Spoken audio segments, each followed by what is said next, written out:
আসসালামু আলাইকুম। আমি ডক্টর মোহাম্মদ ফেকারুল ইসলাম, শিশু রোগ বিশেষজ্ঞ। আজকের আলোচনার বিষয় হলো ফেব্রাইল সিজার বা তড়কা জ্বর। এই তড়কা জ্বর খুবই কমন একটা ঘটনা।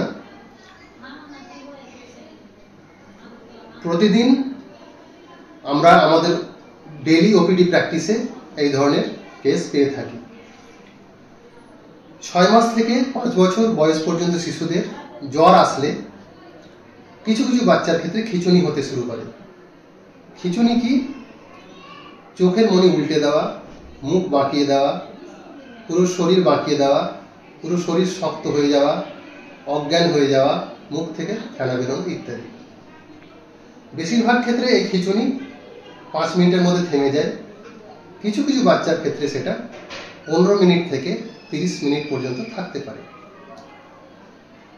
এমনিতেই আপনার ভয় পাওয়ার কিছু নেই। যদি খিঁচুনি 5 মিনিটের মধ্যে থেমে যায়, 24 ঘন্টায় একবারই হয়, বা বাচ্চার খিঁচুনি পুরো শরীর জুড়ে হয়, এই ক্ষেত্রে বাচ্চার কোনো দীর্ঘমেয়াদী ক্ষতি হয় না, বাচ্চার ব্রেনের ওপরে কোনো প্রভাব পড়ে না, বাচ্চার স্কুল পারফরমেন্সেও কোনো প্রভাব পড়ে না।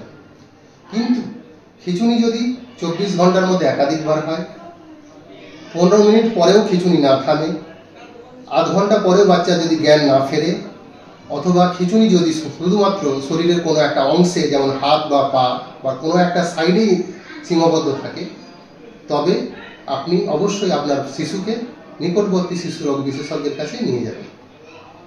তাহলে আপনার করণীয় কি? জ্বর আসার সাথে সাথে ডাক্তারবাবুর প্রেসক্রিপশন অনুযায়ী প্যারাসিটামল সিরাপ দিন এবং পুরো শরীর ভেজা কাপড় দিয়ে ভালো করে মুছে ফেলুন। যদি খিঁচুনি হতে শুরু করে, বাচ্চাকে একদিকে কাত করে ফ্লোরে শুইয়ে দিন। বাচ্চার গায়ে যদি কোনো টাইট জামা কাপড় থাকে সেটা খুলে ফেলুন। আশপাশে যদি কোনো ধারালো বা সূচালো জিনিসপত্র থাকে সেটা সরিয়ে ফেলুন, যাতে করে কোনো ইনজুরি না হয়। বাচ্চার মুখ দিয়ে যদি ফেনা বের হয় সেটা মুছে ফেলুন।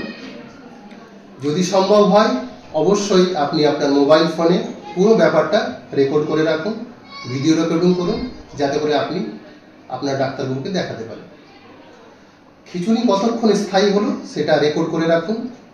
খিঁচুনি যদি 3 থেকে 5 মিনিট পরেও না থামে, আপনার বাড়িতে রাখা মিডাজোলম ন্যাজল স্প্রে আপনি ব্যবহার করুন। তাহলে আপনি কি করবেন না? অবশ্যই আপনি ঘাবড়াবেন না এবং খিঁচুনি চলাকালীন বাচ্চার মুখে কোনো ওষুধ, জল, খাবার দেবেন না, নাহলে সেটা শ্বাসনালীতে চলে যেতে পারে।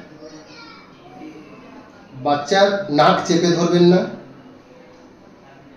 নাকে কোনো জুতোর গন্ধ শোকাবেন না, খিঁচুনি চলাকালীন বাচ্চার হাতে কোনো রড বা মেটালিক অবজেক্ট ধরাবেন না, নাহলে ইনজুরি হতে পারে। আশা করি এই ভিডিওটি আপনাদের ভালো লাগবে এবং এই ভিডিওর মাধ্যমে আপনারা উপকৃত হবেন। আজকের মতো এখানেই শেষ করছি।